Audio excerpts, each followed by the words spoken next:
কুরবানির গোশতের বন্টন। কুরবানির গোশতের বন্টনের ক্ষেত্রে আল্লাহ সুবহানাহু ওয়া তাআলা এবং রাসূলুল্লাহ সাল্লাল্লাহু আলাইহি ওয়াসাল্লামের যে আদেশ, সেই আদেশের সারমর্মটা হচ্ছে মানুষ নিজেও খাবে, মানুষকেও দেবে। এরকম নির্ধারিত করে বলা নাই যে আমাকে এত ভাগই করতে হবে এবং এত ভাগই বন্টন করতে হবে। এমনকি জমাও রাখতে পারবে। তোমরা কুরবানির গোশত খাও, মানুষকে খাওয়াও এবং জমা রাখো। তাহলে কুরবানির গোশত দিতেও হবে, নিজেও খেতে হবে, জমাও রাখতে পারবে। তো সমাজে যদি কোনো কিছু প্রচলন থাকে, সেটা যতক্ষণ সরাসরি শরীয়তকে ভায়োলেট করতেছে না, ততক্ষণ আপনি সেটাকে অ্যাকসেপ্ট করতে পারেন। দেখা যায় আপনি একটা সমাজে বসবাস করেন, সেখানে তো একটা ভাগ সমাজে দিয়ে আসতে হয়, সেটা আপনি দিয়ে আসতে পারেন। কিন্তু অনেক সময় দেখা যাচ্ছে যে ভাগটা গরিব মিসকিনের জন্য দিয়ে আসা হলো, তাহলে যে গরুরটা দিয়েছে সে নাকি খাসিরটা নিয়ে যাবে, আবার যে খাসিরটা দিয়েছে সে গরুরটা নিয়ে যাবে।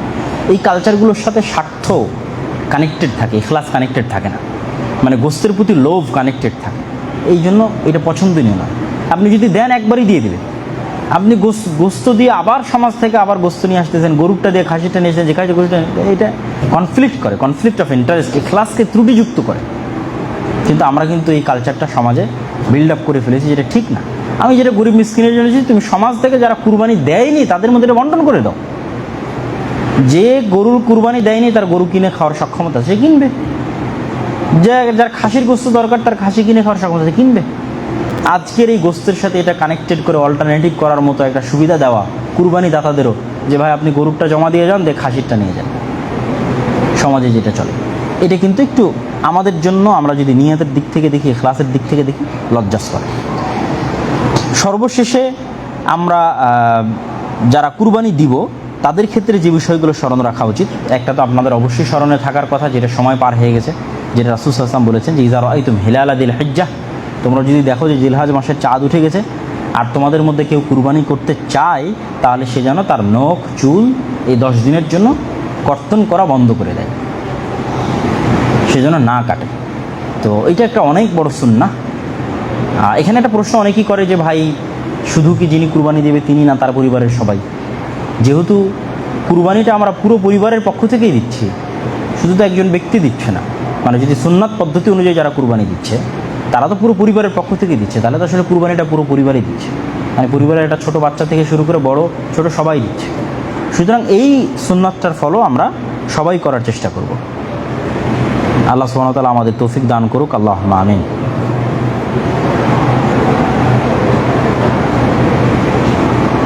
কুরবানির ফজিলতের মধ্যে একটা ফজিলত বলে আমরা আমাদের আজকের আলোচনার শেষের দিকে চলে যাব ইনশাআল্লাহ, এবং তারপরে ইব্রাহিম আলাইহিস সালাতু ওয়াস সালামের জীবনীর একটু সংক্ষিপ্ত দু একটা পয়েন্ট আমরা সবাই জানি, তারপরে টাচ দিয়ে আমাদের বক্তব্য শেষে চলে যাব। আয়েশা রাদিয়াল্লাহু তাআলা থেকে বর্ণিত, তিনি বলেন, মা আমালু আদমিয়িন মিন আমালিন ইয়াওমান নাহর আহাব্বু ইলাল্লাহ মিন ইহরাকিদ দাম। কুরবানির দিনে আল্লাহ সুবহানাহু ওয়া তাআলার নিকটে মানুষের করা ইবাদতগুলোর মধ্যে আল্লাহর সবচেয়ে প্রিয় হচ্ছে রক্ত প্রবাহিত করা। ইন্নাহা লাতা'তি ইয়াওমাল কিয়ামাহ, এই কুরবানি কিয়ামতের মাঠে উপস্থিত হবে, বিকুরুনিহা ওয়া শাআরিহা ওয়া আজলাফিহা, এই কুরবানির রক্ত, মাংস, শিং, হাড় হুড্ডি যা ফেলে দেওয়া হয় সেগুলো সহই কিয়ামতের মাঠে উপস্থিত করা হবে। তো এইটা আমাদের ইবাদতের শ্রেষ্ঠত্বের প্রমাণ বহন করে। এগুলো সরাসরি এখান থেকে আল্লাহ সুবহানাহু ওয়া তাআলার কাছে যায় এরকম কোনো বিষয় নয়। এই রক্ত, এই খুন, এগুলো সরাসরি আলোচনা করে এগুলো না, এটা কিয়ামতের মাঠে উপস্থিত হবে সম্মানের খাতিরে, ইবাদতের প্রমাণের খাতিরে, শ্রেষ্ঠত্বের খাতিরে। যেমন যারা জিহাদ করে তারা কিয়ামতের মাঠে কিন্তু যে অবস্থায় মারা গেছে ওই পোশাকে ওই আহত, ওই রক্তাক্ত অবস্থাতেই উঠবে, এবং তাদের আহত অবস্থায় যদি কোনো অঙ্গ থেকে রক্ত প্রবাহিত হতে থাকে তাহলে রক্ত প্রবাহিত অবস্থাতেই তারা কিয়ামতের মাঠে উত্থিত হবে। কিন্তু সেই দিন তাদের ওই রক্তের গন্ধ হবে মিসকে আম্বার তথা হরিণের নাভির যে সুগন্ধি, সেই সুগন্ধির চেয়ে তো শ্রেষ্ঠতম সুগন্ধি তাদের রক্ত থেকে প্রবাহিত হবে। তো এটা তাদের শ্রেষ্ঠত্ব বোঝানোর জন্য কিয়ামতের মাঠে। ঠিক তেমনই যারা হাজি, তারা যদি ইহরাম অবস্থায় মারা যায় তাহলে সেই ইহরামের কাপড় পরিহিত অবস্থায় কিয়ামতের মাঠে উত্থিত হবে এবং সে তালবিয়া পাঠ করতে থাকবে যখন সে উত্থিত হবে। তাহলে এটা তার শ্রেষ্ঠত্ব প্রমাণ করার জন্য। ঠিক দেখা যাচ্ছে কিয়ামতের মাঠে যে জাকাত দেয়নি তার গরু ছাগল তাকে, তার সম্পদ তাকে সাপ হিসেবে, তার গরু ছাগল তাকে খুর দিয়ে, তাহলে কিয়ামতের মাঠের কিছু দৃশ্য থাকবে যে দৃশ্যগুলো কিছুটা অপমানজনক, কিছুটা সম্মানজনক। এটা কিয়ামতের মাঠে। তো ঠিক কিয়ামতের মাঠের একটা সম্মানজনক দৃশ্য হচ্ছে আপনার সাথে আপনার কুরবানিও থাকবে, যে কুরবানি আপনি আল্লাহ সুবহানাহু ওয়া তাআলার জন্য, আল্লাহ সুবহানাহু ওয়া তাআলার রাস্তায় করেছেন। তো এই কুরবানির একদম সারমর্ম বিষয়ে যদি আমরা চলে আসি, তাহলে সেটা হচ্ছে ইব্রাহিম আলাইহিসসালাম। আমরা বক্তব্য শুরু করেছিলাম এবং বক্তব্য শেষও করছি যে কুরবানির সুন্নাত ইব্রাহিম আলাইহিসসালামের সুন্নাত, মুসলমানের সুন্নাত ইব্রাহিম আলাইহিসসালামের সুন্নাত, হজের সুন্নাত ইব্রাহিম আলাইহিসসালামের সুন্নাত, কাবা ঘরের সুন্নাত, সাফা মারওয়ার সুন্নাত, মিনার সুন্নাত, এগুলো প্রত্যেকটার সাথে ইব্রাহিম আলাইহিস সালাম কানেক্টেড। এই জন্য মুহাম্মদ সাল্লাল্লাহু আলাইহি ওয়াসাল্লাম বারবার বলতেন যে আমি মিল্লাতে ইব্রাহিমের দাবিদার। এবং ইব্রাহিম আলাইহিসসালামকে গ্লোরিফিকেশন করার মধ্যে সবচেয়ে বড় যে পাওয়ারটা আছে, সে পাওয়ারটা হচ্ছে পৃথিবীর আর দুইটা বড় রিলিজিয়ন, ইহুদি এবং খ্রিস্টান, তাদের কাছে ইব্রাহিম আলাইহিসসালাম অনেক সম্মানিত এবং অনেক মহৎ। এবং তাদের ধর্মগ্রন্থ এবং আমাদের ধর্মগ্রন্থের মধ্যে অনেক বিষয় কমন আছে। যেমন মানুষ যে আদম আলাইহিস সালাম থেকে সৃষ্টি হয়েছে, এটা কমন। তাদের ধর্মগ্রন্থ আমাদের ধর্মগ্রন্থ আছে, এখনও আছে এত বিকৃতির পর। নূহ আলাইহিস সালামের বন্যা হয়েছিল, এটা কমন। অসংখ্য নবীর নাম কমন। আমরা ইব্রাহিম বলছি, তারা আব্রাহাম বলছে, আমরা ইসহাক বলছি, তারা আইজাক বলছে, আমরা ইয়াকুব বলছি, তারা জাকুব বলছে, আমরা ইউসুফ বলছি, তারা জোসেফ বলতেছে, কমন। ঠিক কুরবানির ঘটনাও কমন। চলমান তাওরাত এবং চলমান ইনজিল এত বিকৃতির পরেও কুরবানির ঘটনা আছে। পার্থক্য কি? তাদের ওখানে উল্লেখ করা আছে যে ইসহাক আলাইহিসসালামকে ইব্রাহিম আলাইহিসসালাম কুরবানি করছিলেন, যেটা পবিত্র কোরআনে ইসমাইল আলাইহিসসালামের ক্ষেত্রে বর্ণনা করা আছে, সেটা তারা মনে করে যেটা ইসহাক আলাইহিসসালামের ক্ষেত্রে। তো যত বেশি পরিমাণে আমরা ইব্রাহিম আলাইহিসসালামকে গ্লোরিফাই করতে পারবো, তার জীবনকে অনুসরণ করতে পারবো, প্রকৃতপক্ষে মিল্লাতে ইব্রাহিমের অনুসরণ করতে পারবো, ততই কিন্তু আমরা পৃথিবীতে শ্রেষ্ঠ জাতি হিসেবে আবির্ভূত হবে এবং অন্যদের কাছে আমাদের হাক্কানিয়াত, হক এবং সত্যটা পৌঁছে যাবে। যে তোমরাও তো ইব্রাহিম আলাইহিস সালামের অনুসরণ করতে চাও, তোমরাও তো ইব্রাহিম আলাইহিস সালামকে শ্রেষ্ঠ মনে করো, তাহলে দেখো ইব্রাহিম আলাইহিস সালামের অনুসারী কারা, কারা প্রকৃতপক্ষে ইব্রাহিম আলাইহিস সালামের অনুসরণ করতেছে। এই জন্য আল্লাহ কিন্তু কোরআনও বলেছে, মাকান ইব্রাহিম ইয়াহুদিয়ান ওয়ালা নাসরানিয়ান। ইব্রাহিম ইহুদি ছিল না, নাসারাও ছিল না, বরং হানিফা মুসলিমা, বরং সে ছিল মুসলিম। এবং ওমাকানা মিনাল মুশরিকিন, এবং ইব্রাহিম মুশরিক শিরককারীদের অন্তর্ভুক্ত ছিল না।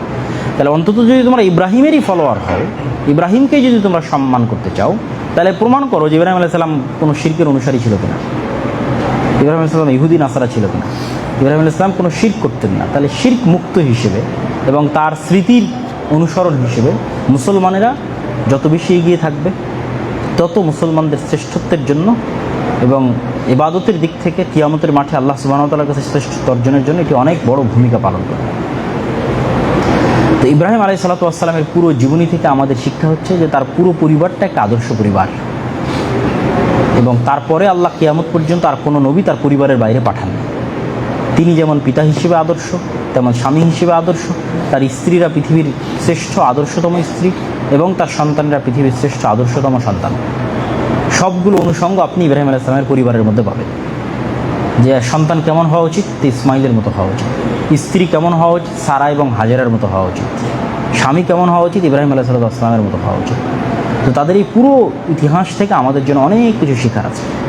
এবং এই যে বর্তমান মক্কা এবং বর্তমান যে কাবা, এই কাবার ক্ষেত্রে ইব্রাহিম আলাইহিস সালামের যে দোয়া, যে রব্বি ইন্নী আসকানতু মিন যুররিয়্যাতি, হে আল্লাহ আমি আমার বংশের একটা অংশকে এমন এক জায়গায় রেখে যাচ্ছি, গায়রা জি যারইন ইনদা বাইতিকাল মুহাররম, এমন একটা উপত্যকায় রেখে যাচ্ছি যে উপত্যকায় না কোনো ফলমূলের ব্যবস্থাপনা আছে, না কোনো পানির ব্যবস্থাপনা আছে, না কোনো ছায়াগ্রহণের ব্যবস্থাপনা আছে, সব কিছু ছাড়া তিনি সেখান থেকে ফেলে যাচ্ছেন।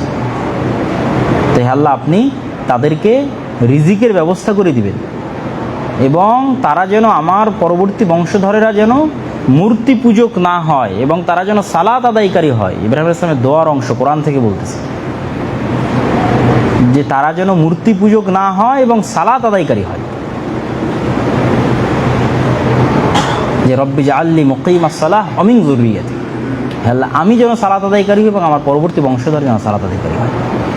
তারপরের যে হৃদয় বিদারক ঘটনা, যেটা আমরা খুব ভালোভাবে জানি, যে হাজেরা আলাইহিস সালাম স্বামীর পিছে পিছে গেলেন, বুখারীর হাদিস, আইনা তাযহাবু আনতা ইব্রাহিম, কোথায় যাচ্ছেন আপনি ইব্রাহিম? এইখানে তো কিছুই নাই, মানুষ নাই, জন নাই, পশু নাই, পাখি নাই, ঘর নাই, বাড়ি নাই, ধুধু মরুভূমি, পানির ব্যবস্থা নেই, খাবারের ব্যবস্থা নেই, কিচ্ছু নাই। যখন কোনো উত্তর দিচ্ছে না, তখন বলছেন আল্লাহ আমারক, আল্লাহ সুবহানাহু ওয়া তাআলা কি আপনাকে আদেশ দিয়েছে এখানে রেখে যাওয়ার জন্য? তখন তিনি বলছেন হ্যাঁ, না, আল্লাহ আদেশ দিয়েছে। তখন বলছেন লা ইউদাইয়া আল্লাহ, যদি আল্লাহ আদেশ দিয়ে থাকে তাহলে আমাদেরকে আল্লাহ ধ্বংস করবেন না। এই যে আল্লাহর প্রতি অগাধ আস্থা, বিশ্বাস, ভরসা, এটা আমরা আজকের যুগে কোথায় পাবো? আমরা কিন্তু মুসলমানেরা পিছিয়ে আছে এই কারণে।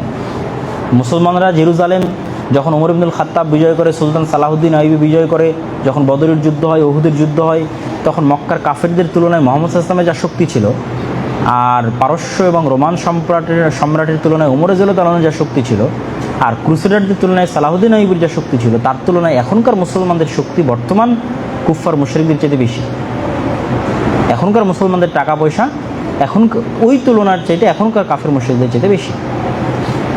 কিন্তু তারপর দেখুন মুসলমানেরা মাজলুম কেন?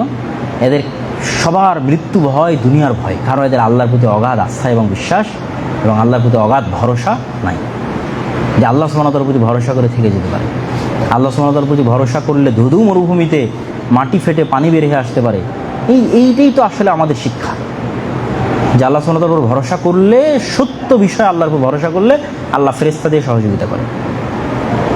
এবং ফেরেশতা আল্লাহর একটা সৃষ্টি যে পৃথিবীতে আছে, সেই ফেরেশতা দিয়ে আল্লাহ সুবহানাহু ওয়া তাআলা তাদের সেখানে খাবারের ব্যবস্থা করে দিলেন, যেটা জমজমের পানির কথা আমরা জানি। তো পুরো ইব্রাহিম আলাইহিস সালাতু ওয়াস সালামের পুরো জীবনী থেকে আমাদের জন্য অনেক কিছু শেখার আছে, এটা নিয়ে স্টাডি করার আছে, পড়ার আছে, আমাদের লাইফে বিভিন্ন অ্যাঙ্গেলের সাথে মিলানোর আছে। আমরা কিভাবে দুনিয়াকে দেখছি, তারা কিভাবে দেখতেন, আমরা কিভাবে আমাদের জীবনকে দেখছি, ইব্রাহিম আলাইহিস সালাম এবং তার ফ্যামিলি কিভাবে দেখতেন, দৃষ্টিভঙ্গিটা কি, পয়েন্ট অফ ভিউকে অনেক কিছু মিলানোর আছে এবং অনেক কিছু আমাদের জন্য শেখার আছে। তো আমরা শুধু যেন নামকাওয়াস্তে আনুষ্ঠানিকতার ক্ষেত্রে কুরবানি করি, এটা যেন না করি, বরং ফিল যেন করি যে আসলে এই কুরবানিটা কোন স্মৃতিকে সামনে রেখে আমরা করতেছি। সেই স্মৃতিটা ইব্রাহিম, ইসমাইল, সারা, হাজেরা, তাদের যে ফ্যামিলির যে হিস্ট্রি, সেটার থেকে আমরা আসলে কি শিক্ষা নিচ্ছি কুরবানিটা করার মাধ্যমে। ভাগের যে বিষয়টা, এইটা খুব বড় একটা বিষয় এরকম কিন্তু না, কিন্তু আমাদের সমাজের কৃষ্টি কালচার এমন হয়ে গেছে যে আমরা এটাকে বড় বিষয় বানিয়ে ফেলেছি, এবং কিছু ব্যক্তি স্বার্থের কারণেও আমরা এটাকে বড় বিষয় বানিয়ে ফেলেছি। যে গরুর গোশতের প্রতি আমাদের যে মায়া এবং মহব্বত এবং যে ভালোবাসা, এইটা তার একটা বড় কারণ। যেহেতু গরু গোশত আমরা খাওয়া পছন্দ করি, আর গরুর দাম বেশি, একাই দেওয়া সম্ভব নয়, ফলত এটা আমাদের দেশে ব্যাপকভাবে প্রচলন হয়ে গেছে যে গরুর গোশত খাওয়ার জন্য তো আমাকে ভাগে যাইতেই হবে, কোনো ওয়ে নাই। তো ভাগের যে একদম দলিল নাই সেটাও নয়।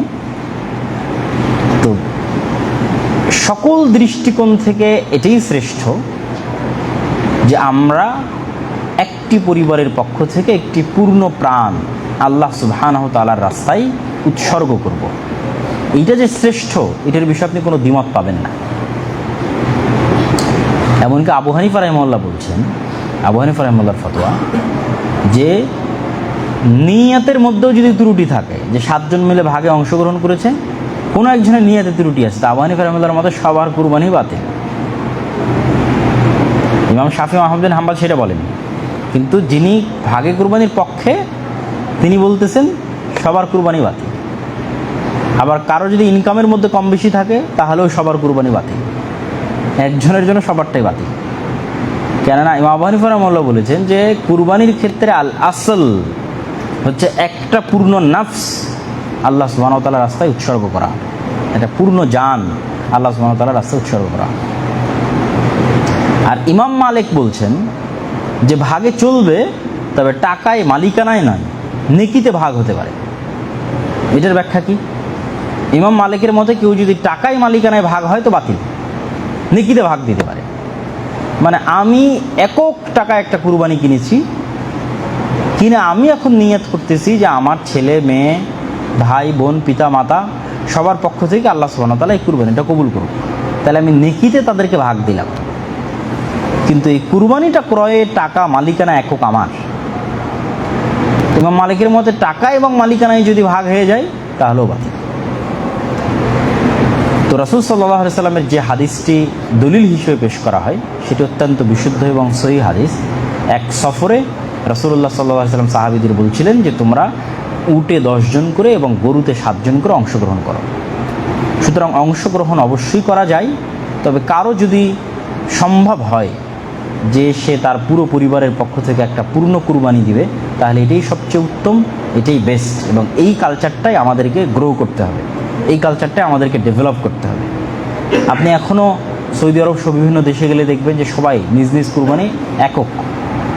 কেননা আপনি ইবাদতের ক্ষেত্রে কেন আরেকজনকে শেয়ার দিবেন, ইবাদতের ক্ষেত্রে কেন আপনি আরেকজনের সাথে শেয়ার করবেন? এই জিনিসটাই তো আত্মমর্যাদার সাথে যায় না, যে আমি আল্লাহর জন্য একটা ইবাদত করব সেটাও আবার আরেকজনের সাথে শেয়ার করে। তো সেক্ষেত্রে আমরা সম্পূর্ণ বাদ দিচ্ছি, বাতিল বলছি এটা নয়, আমরা কোয়েশ্চেন মার্ক দিয়ে রাখতেছি যে আপনারা যেভাবে ঢালাও হারে আমরা ভাগে কুরবানি করি, এইটা অবশ্যই একটা কোয়েশ্চেনেবল বিষয়, প্রশ্নবিদ্ধ বিষয়, আলেম ওলামাদের মধ্যে একটি মতভেদপূর্ণ বিষয়। সুতরাং আমাদের জন্য সেটি থেকে বেরিয়ে এসে সুন্নাতকে এবং বেশি শ্রেষ্ঠকে সবসময় প্রাধান্য দেওয়া উচিত। আর যদি আহলে হাদিসদের ক্ষেত্রে বলি তাহলে তো আরও বেশি, কেন আহলে হাদিসরা তো দাবি করে যে তারা সুন্নাতের অনেক বড় অনুসারী, এই জন্য তারা রাফুল আদাইন করে, এই জন্য তারা জোরে আমিন বলে। তো রাফুল আদাইন বাদ দিলে কি সালাত বাতিল হবে? রাফুল আদাইন বাদ দিলে সালাত বাতিল হবে? হবে না। জোরে আমিন না বললে কি সালাত বাতিল হবে? হবে না। তো জোরে আমিন বলার জন্য, রাফুল আদাইন করার জন্য যান জীবন দিয়ে মসজিদ পর্যন্ত আলাদা করে নিলে, আর ভাগের বেলায় এসে বলতেছেন যে হ্যাঁ আমি ভাগে দেব। এবং যারা উৎসাহ করতেছে সুন্নাতের অনুসরণের প্রতি, তাদের প্রতি অ্যাটাক করতেছেন, আক্রমণ করতেছেন। তা আমরা যদি অন্য সকল ক্ষেত্রে সুন্নাত এবং শ্রেষ্ঠতাকে প্রাধান্য দিয়ে থাকি, তাহলে বাই ডিফল্ট আরও উচিত আমাদের যে আমরা এটার ক্ষেত্রেও শ্রেষ্ঠতমটাকে, যেটা সবসময় রাসূল সাল্লাল্লাহু আলাইহি ওয়াসাল্লাম করেছে, যেটা সবসময় সাহাবীরা করেছে, সেটাকে আমরা আমাদের পুরো পরিবারের পক্ষ থেকে একটা অন্তত করবেন। পরিবারটাকে আপনি আলাদা করবেন কি করে? ওই যে দেখলেন না, ইমামদের মধ্যে মতভেদের বিষয়টা তো আপনি বুঝে গেছেন যে ইনকামটা কিন্তু মেইন, সবাই কিন্তু ইনকামের পয়েন্টটাকে মাথায় রেখেছে। তাহলে যতক্ষণ আপনাদের ইনকাম এক জায়গায়, আপনাদের হাড়ি পাতিল এক জায়গায়, ততক্ষণ পরিবার এক জায়গায়, পরিবারও তখন এক। বাপ ছেলে সবাই বিয়ে করেছে, কিন্তু সবার ইনকামও একত্রিত হয় এবং সবার হাড়ি পাতিল একসাথে আছে, রান্নাবাড়িও একসাথে হয়, তাহলে এটা আলাদা পরিবার এখন হয়নি।